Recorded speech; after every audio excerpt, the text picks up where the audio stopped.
స్నేహితులందరికీ శుభోదయం. చారు ఛానల్కి స్వాగతం సుస్వాగతం. అందరూ బాగుండాలి మనసారా దేవుని కోరుకుంటూ ఈరోజు వీడియో గుమ్మడి గింజలు అండి. మన గుమ్మడి గింజలు, అవిసె గింజలు, ఏంటది పుచ్చ గింజలు ఇలాంటివన్నీ కొనుక్కుంటాం కానీ చాలా రేటుగా ఉంటాయి. మనకి ఇప్పుడు పండగ సీజన్లో గుమ్మడికాయలు పసుపు గుమ్మడికాయ, తీపి గుమ్మడికాయ కూరలు వండుకుంటాం కదండి. అందులో గింజలు పిక్కలు ఎండబెట్టుకొని ఆ తొక్క తీసి లోపల గ్రీనిష్గా ఉంటుంది. అవి తీసుకొని మనం స్టోర్ చేసుకుంటే మనకి డబ్బులు సేవ్ చేసినట్టు ఉంటుంది, మనకి ఆరోగ్యానికి కూడా మంచిది కదండి అవి.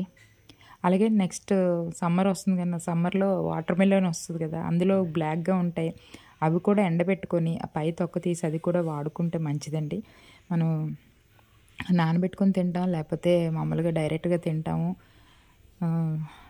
ఏంటిది ఓట్ మీల్లో తయారు చేసుకున్నట్లు ఇవి కలుపుకుంటాం కాబట్టి. ఇక గుమ్మడి గింజలు తెలుసు కదండి, అవి లోపల గ్రీనిష్ గింజ కనిపిస్తుంది పై తొక్క తీస్తే. గుమ్మడి పళ్ళు ఉంటాయి కండి, తీపి గుమ్మడికాయ కలగూరలు అది వేసుకుంటాం, పండగలకి అది వండుకుంటాం. అలాగే గుమ్మడికాయ తీసుకుంటే ఒక 100 రూపాయలు ఎంత ఉంటుంది. అయితే బోళ్ళు గింజలు ఉంటాయండి.